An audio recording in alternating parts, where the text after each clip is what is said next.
సంతోషమే ప్రతి క్షణము ఇక సంతోషం ప్రతి క్షణం మానిపల్లి జ్యువెలర్స్. కొంచెం అంతే కదా, మనల్ని మనం తెలుసుకోవడం, కొంచెం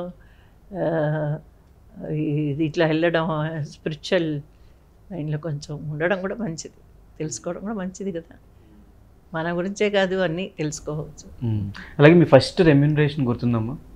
ఫస్ట్ సినిమాకి మీరు తీసుకుంటే 2500 ఫస్ట్ మూవీకి. ఫస్ట్ తల్లిదండ్రులకే 2500 ఇచ్చారు. శ్రీకృష్ణ సత్య 5000 ఇచ్చారు అనుకుంటా. అది గొప్ప, అది పెద్ద అమౌంట్ అప్పటికి. అది మనం ఇందరూ మాట్లాడుకున్నట్టు అప్పట్లో ఆపర్చునిటీస్ ఎక్కువ ఉండేవి, రెమ్యూనరేషన్స్ తక్కువ ఉండేవి. ఇప్పుడు ఆపర్చునిటీస్ తక్కువయ్యాయి, రెమ్యూనరేషన్స్ ఎక్కువయ్యాయి. కానీ అప్పటికి ఆ విలువ ఉంది. అదే ₹1,00,000 30,000కి టీ నగర్లో ఒక గ్రౌండ్ ప్లేస్ వచ్చేది. ఇప్పుడు ఎక్కడ వస్తుంది? ఎన్ని కోట్లు పెట్టాలి? ₹1,00,000 రెంట్ వస్తుంది, ఇప్పుడు రెంట్కి ఒక హౌస్ వస్తుంది అంతే. ఎప్పుడైనా ఫినాన్షియల్గా బాధపడిన సిచ్యువేషన్స్ ఉన్నాయా? లేదు, భగవంతుడి దయతో ఎప్పుడూ లేదు, ఎప్పుడు లేదు. చిన్నప్పటి నుంచి, పుట్టినప్పటి నుంచి ఎప్పుడు లేదు.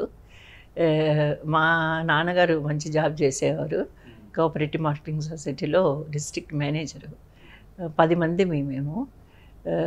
నన్ను డ్యాన్స్ నేర్పించడానికి సపరేట్గా మా అమ్మమ్మను పెట్టి, లేదంటే మా అమ్మ నాతో ఉండడానికి ఒక రెంటెడ్ హౌస్ తీసుకొని ఒక స్పెషల్ క్లాస్, డ్యాన్స్ క్లాస్కి అప్పుడే some thousands special class dance అంటే అంత చేశారంటే. అప్పుడు ఫైనాన్షియల్ ప్రాబ్లం ఏం లేదు, మాకు సొంత ఇల్లు అప్పుడే ఉండేది. మా పిల్లలు ఎక్కువ మంది, అంతే 10 మందిమి. అందరు ఇప్పుడు వెల్ సెటిల్డ్, బాగున్నారు. వాళ్ళ కోఆపరేషన్ కూడా, మా సిస్టర్స్ అయితే, నేను 5వ దాన్ని, వాళ్ళు కూడా ఎప్పుడు ఇప్పటి వరకు, ఈ రోజు వరకు కూడా నన్ను బాగా ఎంకరేజ్ చేస్తారు. నాలో తప్పులు అంటే స్క్రీన్ మీద ఏదన్నా చిన్న ఇది ఉన్నా కూడా, ఇక్కడ బాగాలేదు విజయ, బాగాలేదు అని ఎవరన్నా అన్నా కూడా మా వాళ్ళు అసలు ఒప్పుకోరు.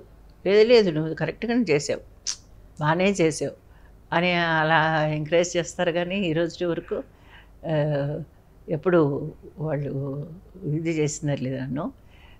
మా మదరు కానీ మా నాన్నగారు కానీ చదువు మటుకు పోకూడదు, చదువుతూ డ్యాన్స్ నేర్పించు అన్నారు. అది కొంచెం 10th వరకే నేను చదవగలిగాను, ఆ తర్వాత కుదరలే. ఆ తర్వాత షూటింగ్స్ దానివల్ల స్టార్ట్ చేశాను. ఇకపోతే వాళ్ళ వరకైతే ఓకే, ఏం ప్రాబ్లం లేదు. ఇప్పటి వరకు బాగానే ఉన్నారు, అందరూ సెటిల్ అయ్యారు. అలాగే ఇప్పుడు ఈ మధ్యకాలంలో కాస్టింగ్ కౌచ్ అనే ఇష్యూ ఇండస్ట్రీలో తిరుగుతుంది. ఒకప్పుడు మీ జనరేషన్లో ఉన్నప్పుడు ఇలాంటివి ఏమైనా ఉన్నాయా? మీరు ఏమైనా ఫేస్ చేశారా? కాస్టింగ్లో ఏంటి? కాస్టింగ్ కౌచ్ అంటే అవకాశాలు ఇస్తామని చెప్పేసి వాడుకుంటున్నారు అని చాలామంది ఫీమేల్ ఆర్టిస్టులు అందరూ కూడా కంప్లైంట్స్ చేస్తున్నారు ఇప్పుడు. అప్పట్లో ఏమన్నా ఉండేదా? లేదే, అయ్యో అసలు మేము ఎరగం అలాంటివంతా, అస్సలే ఎరగం. ఇప్పుడు నేను చెప్తుంటే నాకే కొత్తగా ఉంది. ఏమో ఇప్పుడు ఉందంటే నాకు తెలియదు, నాకు ఇంతవరకు నేను ఎప్పుడు అది ఫేస్ చేయలేదు, వినలేదు కూడా. మరి అప్పట్లో ఏం లేదు, అప్పుడు కొత్త వాళ్ళకి అవకాశాలు తక్కువ అంతే. కొత్త వాళ్ళకంటే డ్యాన్స్ వచ్చా, డ్రైవింగ్ వచ్చా, ఇలాంటివి అడిగేవాళ్ళు. తర్వాత టెస్ట్ చేసేవాళ్ళు. కొత్త వాళ్ళకి అవకాశాలు తక్కువ కాబట్టి తల్లిదండ్రులు నాకు ఫస్ట్ కొత్త వాళ్ళకి ఇవ్వాలని పాపం వాళ్ళ రామవిజేత ఫిలిమ్స్ వాళ్ళు అనౌన్స్ చేశారు పేపర్లో. అనౌన్స్ చేసినప్పుడు మా డ్యాన్స్ మాస్టర్ గారు ఎంఎస్ సైవా గారు అది చూసి నన్ను, అమ్మా 2-3 ఫోటోలు చక్కగా ఉన్నావు, అందంగా ఉన్నావు, ఇట్లా అడుగుతున్నాను నా ఫ్రెండే అయినా అంటే, అప్పుడప్పుడు ఫోటోలు తీస్తే ఆ ఫోటో పంపిస్తే ఆ ఫోటో 3-4 వేలు వచ్చాయంట ఫొటోస్. దాంట్లో నన్ను సెలెక్ట్ చేసుకుని అలాగ వచ్చాను. అంతేకాని నాకు ఎప్పుడు నాకు ఇది లేదు. తర్వాత ఏమండి, మనం బాగుండి మనం కరెక్ట్గా ఉంటే ఎదుటి వాళ్ళు మనల్ని ఏమంటారండి? ఎదుటి వాళ్ళు మనల్ని అడగలేరు. తర్వాత ఇంకొకటి, మన ఇష్టం లేకుండా ఏం జరుగుతుంది? ఏది కూడా ఏది జరగదు కదా. ఎక్కడ అది చాలా తప్పు అలా అనుకోవడం. ఏదో మీరు అంటున్నారు కానీ నేను ఎప్పుడు వినలేదు అట్లంతా. కానీ నన్ను అంటారు ఎంతమంది, మీకు అంటే తమాషకు మామూలుగా అడిగేవాళ్ళు అడుగుతారు, మీరు ఎంగేజ్లో మీరు కాలేజీ చదువుకున్నారా, అప్పుడు ఎంతమంది మీ వెనకబడ్డారు అని మామూలుగా జోక్గా అడుగుతారు. కానీ నాకు అది తెలియనే తెలీదు. సినిమా ఫీల్డ్లో కూడా అంత పెద్ద హీరోస్తో చేశాను, యంగ్స్టర్స్తో చేశాను. కానీ ఎప్పుడు ఒకటి నేను వచ్చిన స్టేజ్లోనే రజనీకాంత్ గారు ఉన్నారు, కమల్ హాసన్ ఉన్నారు.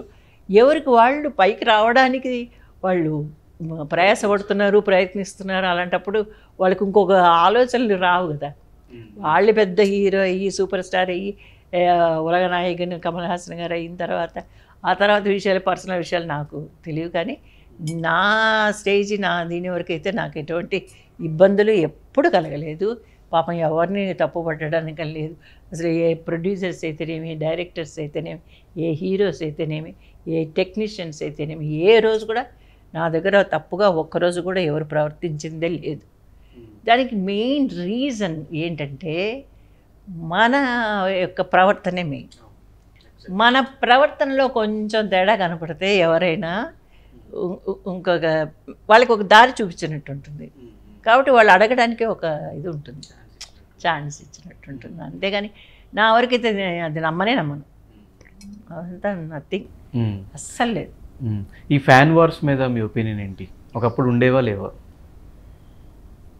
ఫ్యాన్స్ ఏంటో వాళ్ళ పిచ్చి ఏంటో నాకు అర్థం కాదు. కానీ అందరూ బాగానే ఉంటారు. అందరు హీరోస్ బాగున్నారు. ఇప్పుడు ఇంకా ఇప్పుడున్న హీరోస్ మల్టీ స్టారర్ మూవీస్ వీళ్ళందరూ బాగా ఫ్రెండ్లీగా ఉన్నారు. ప్రతి ఒక్కరు పిక్చర్ రిలీజ్కి ముందు ఫంక్షన్స్ జరుగుతుంటే అందరు కలుస్తున్నారు, అందరూ హ్యాపీగా మాట్లాడుకుంటున్నారు, అందరూ ఫ్రెండ్లీగా ఉంటున్నారు, బ్రో అంటున్నారు, బ్రదర్స్ లాగా ఉంటున్నారు. ఇంత బాగున్నప్పుడు వాళ్ళకెందుకు, వాళ్ళు అది తెలుసుకోవాలి ఫ్యాన్స్. వాళ్ళు బాగానే ఉంటారా, కొట్టుకు వచ్చేది మనమే అని వాళ్ళు తెలుసుకోవాలి. తెలుసుకుంటే వాళ్ళు కూడా బాగవుతారు. కానీ చెన్నైలో కూడా ఉంది పాలాభిషేకం అని, పాలు అదంతా నమ్మను. కానీ యంగ్స్టర్స్ కదా, వాళ్ళకి కొంచెం ఉడుకు రక్తం అంతే, ఇంకేమీ లేదు. వాళ్ళు పెళ్ళిళ్ళు అయ్యి పిల్లలు పుట్టాక మళ్ళీ మామూలు అప్పుడు ఎందుకు చేసాం ఎట్లా అని ఫీల్ అవుతారు. అంతేనండి. అంటే ఒకప్పుడు ఉండేవా నాగేశ్వరరావు గారు, ఎన్టీఆర్ గారు టైంలో ఫ్యాన్ వార్స్? జ్ఞాపకం లేదు, అంత జ్ఞాపకం లేదు. కానీ వాళ్ళు కూడా గుండమ్మ కథ లాంటి సినిమాలు కలిసి చేసిన రోజులు కూడా ఉన్నాయి. ఏమా వాళ్ళు కూడా గుండమ్మ కథ లాంటి సినిమాలు కలిసి చేశారు. అవును, కలిసి చేశారు కదా. తర్వాత పౌరాణిక సినిమాలు కూడా చేశారు. రామారావు గారు, చాణక్య, నాగేశ్వరరావు గారు చేశారు కదా. వాళ్ళకంతా ఏం లేదు, వాళ్ళకేం లేదు. వీళ్ళు అనుకోవడమే. నాకు కూడా ఉన్నారు ఫ్యాన్స్.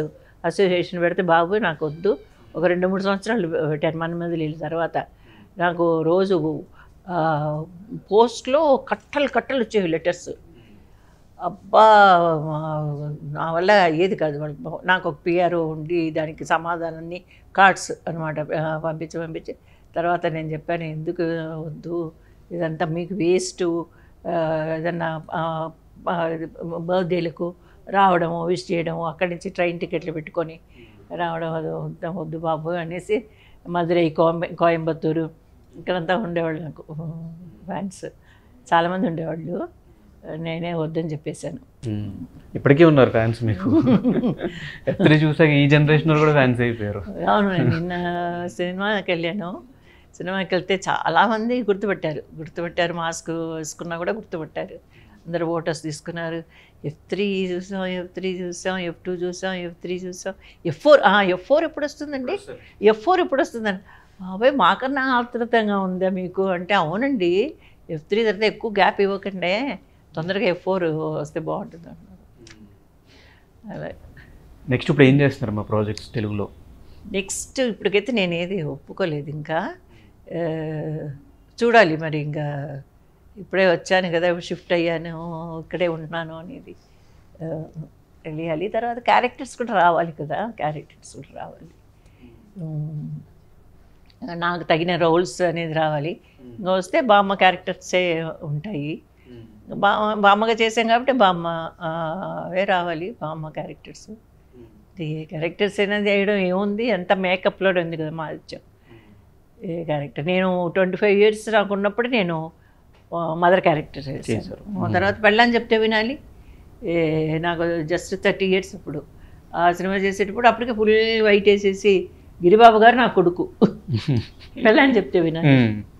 అదంతే ఉంది, మేకప్లోనే ఉంది. ఏ క్యారెక్టర్ని ఎలాగైనా మలచచ్చు. కానీ మోస్ట్లీ ఇప్పుడు ఉన్న దీనికి కొంచెం ఏజ్డ్ క్యారెక్టర్సే వస్తాయి, తప్పని అది మనం చేయాల్సిందే. బామ్మ క్యారెక్టర్లు వస్తాయి, వైట్ వేసుకోవడం అంతే. ఏదైనా కూడా మంచి క్యారెక్టర్గా వస్తే చేస్తారు. అలాగే విజయశాంతి గారు, రమ్యకృష్ణ గారు మీకు మంచి సన్నిహితులని విన్నాము, మంచి మంచి సలహాలు ఇస్తారని విన్నాము. శాంతి వచ్చి చాలా మంచి అమ్మాయి.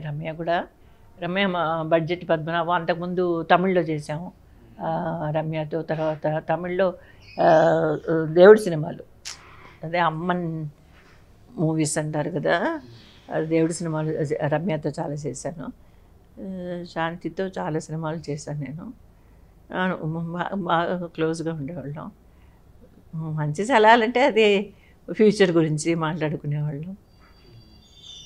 కానీ ఇప్పుడు ఆ అమ్మాయి పొలిటికల్గా వెళ్ళిపోయింది. మంచి అమ్మాయి. చెప్పాను అనుకుంటా దీని గురించి, ఆల్రెడీ చెప్పాను నేను. అమ్మాయి సలహా మీదే కొంచెం మా కొంచెం ఇన్కమ్ వైజ్ కొంచెం ప్రాపర్టీస్ తీసుకొని కొంచెం ఇన్కమ్ వచ్చేలాగా. ఆర్టిస్టులకి ఎప్పుడూ ఒకే ఇదే నమ్ముకొని ఉండలేం కదా, అందుకని కొంచెం అమ్మాయి సలహా మీద నేను విజయశాంతి గారు ఇచ్చిన సలహా మీద. సో ఇప్పుడు ఏదో చెన్నైలో బిజినెస్ ఏదో స్టార్ట్ చేశారని విన్నాం. చెన్నైలో ఏం చేయలేదే, చెన్నైలో ఏం చేయలేదు. చెన్నైలో ప్రాపర్టీస్ ఉండేవి అలాగే ఉన్నాయి. చెన్నైలో ఏం చేయలేదు. వేరే చోట తంజావూరులో చేశాను. అదే ఎప్పుడు 99లోనే చేశారు. సో ఎవరికన్నా ఒక 3 మెంబర్స్కి మీ లైఫ్ మొత్తంలో థ్యాంక్స్ చెప్పాలి అంటే ఎవరా ముగ్గురు? ఫస్ట్ మా ఆయన. అంటే తల్లిదండ్రులు ఆబ్వియస్లీ వాళ్ళు లేకపోతే మనకు జన్మనిచ్చిన వాళ్ళు, అందుకే వాళ్ళు కాకుండా అదే వాళ్ళు కాకుండా అని అడుగుతున్నారు కాబట్టి ఫస్ట్ మా ఆయన. ప్రతి విషయంలో నా లైఫ్లో ఎంటర్ అయిన దగ్గర నుంచి ఈ రోజు వరకు ఆయన సలహా, ఆయన హెల్ప్, ఆయన కోఆపరేషను, ఆయన లేకుండా నేను లేను. ఈరోజు ఈ స్థాయిలో నేను ఉన్నానంటే దానికి ముఖ్య కారణం మా ఆయనే. మా ఆయన తర్వాత ఇంకా ఎవరు చెప్పాలి, ఇంకా నా కూతురు, నా మనవడు, నా ఫ్యామిలీ, తర్వాత మా ఫ్యామిలీ. ఇది కాకుండా ప్రేక్షకులు, నన్ను ఆదరించిన ప్రేక్షకులు ఇన్ని సంవత్సరాలు, తర్వాత ఇన్ని సంవత్సరాలు నాకు అవకాశాలు ఇస్తున్న ప్రొడ్యూసర్సు, డైరెక్టర్సు, వీళ్ళు లేకపోతే ఇంకా వాళ్ళు బాగుండాలి. ప్రొడ్యూసర్స్ బాగుంటేనే మేము బాగున్నట్టు, అంతే. పచ్చగా సినిమా ఫీల్డే పచ్చగా ఉండాలంటే కలకాలం ప్రొడ్యూసర్స్ బాగుండాలి. వాళ్ళు బాగా సినిమాలు తీయాలి, ప్రేక్షకులు సినిమాలను ఆదరించాలి, చూడాలి. ఇప్పుడు ఏదో చాలా కష్టంలో ఉంది, థియేటర్స్కు ప్రేక్షకులు వెళ్ళడం లేదు, ఆడియన్స్ లేరు అని ఏదో రకరకాలుగా చెప్పుకుంటున్నారు. కానీ సినిమా ఫీల్డ్ బాగుండాలి. ఇప్పుడు బాగుంటేనే పరిశ్రమ బాగుంటుంది. కాబట్టి ప్రేక్షకులందరికీ నా విన్నపం, నా కోరిక, చిన్న సినిమా అయినా పెద్ద సినిమా అయినా మీరందరూ థియేటర్కి వెళ్ళి చూడండి, ప్రొడ్యూసర్స్ని ఆదరించండి. మీ అందరి ఆదరణ, అభిమానం ఉంటేనే మేము ఎప్పుడు పచ్చగా ముందర అలా ఇంటర్వ్యూలు ఇస్తూ సినిమాలు చేసుకుంటూ మేము సంతోషంగా మిమ్మల్ని సంతోషపెట్టగలము. అదే నా కోరిక. అమ్మ, ఇప్పుడున్న యంగ్ జనరేషన్ గురించి అసలు మీరేమనుకుంటున్నారని మేము తెలుసుకోవాలన్న క్యూరియాసిటీ ఉంది. నేను కొంతమంది పేర్లు చెప్తాను, వాళ్ళ గురించి మీకున్న ఒపీనియన్ చెప్పండి వాళ్ళ గురించి. సో ఫస్ట్ నేను ఎన్టీఆర్ గారి దగ్గర నుంచి వస్తాను. మీకు ఆ పేరుతో ఒక అనుబంధం ఉంది కాబట్టి జూనియర్ ఎన్టీఆర్. సూపర్. ఎంత ఎనర్జెటిక్గా అబ్బాయి డ్యాన్స్ చేయడం అయితేనేమి, యాక్టింగ్ అయితేనేమి, డైలాగ్స్ చెప్పడం కానీ, మోడ్యులేషన్ అయితేనేమి, స్పష్టంగా మాట్లాడడం కానీ, సూపర్. డ్యాన్స్ అన్ని విధాలుగా ఆల్రౌండర్ అబ్బాయి.